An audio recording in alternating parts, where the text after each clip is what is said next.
So yesterday we looked at the volume of another type of prism, which was triangular prisms, and today we're going to look at the volume of pyramids, which is the second type of volume formula that we will see on our star chart. So if we look at our star chart, speaking of which, we are going to find the volume formula for pyramids, which says V equals 1/3 capital B H. Well, what does big B mean again? Well, it means the exact same thing as it did with prisms, so it would be the area of the base. We know H is the height of our pyramid, and then we're just going to take 1/3 of it like normal in order to find the volume. So that is really the newest piece, is that once we find the area of the base times the height, we will then cut it into 3 pieces. So we're going to keep that in mind as we start identifying the measurements in our shape. Well, first of all, what is the shape of the base? Well, because it says that it is a rectangular pyramid, I see that the base shape is a rectangle, right? Because it is in the name. So that is the base shape. So I'm going to highlight that here in our pyramid. So I'm going to focus there first. How do I find the area of a rectangle? Well, if I know that it's big B is finding the area of a rectangle, I can look at my star chart and see that the formula for area is base times height. And so now I need to find the base and height of our rectangle. So I see the base is 30 inches and the height is 21 inches. So again, we are only focusing on the base of the pyramid.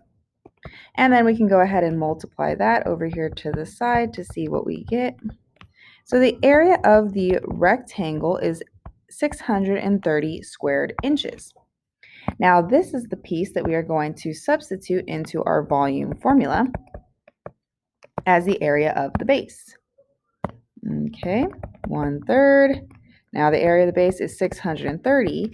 And now what is the height of the entire pyramid? Well, I see that it is 27 inches, so I'm going to put that into our formula as well. Now, the cool thing about multiplying is that we can do it in any order. So I could do the 1/3 of the 630, or the 1/3 of the 27, or 27 times 630, it does not make a difference. I usually like to deal with the fraction first, and I know when I am multiplying by 1/3, it is the same thing as dividing by 3. So I can go ahead and divide any of these numbers by 3. Let me try the bigger number first. So 3 and 630, I see that's 2, that's 1, and that's 0. So 1/3 of 630 is 210. And now I am left to multiply 210 times 27 times 210. I'm bringing the 0 at the end, so I can just go ahead and drop it and put my placeholder and add across. And I see that it is 5,670. So if I write our units, the volume is 5,670 inches cubed.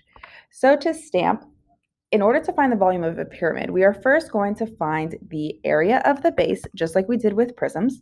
We're then going to multiply it by the height of the pyramid and then divide it by 3, or multiply by 1/3. Let's try one on our own.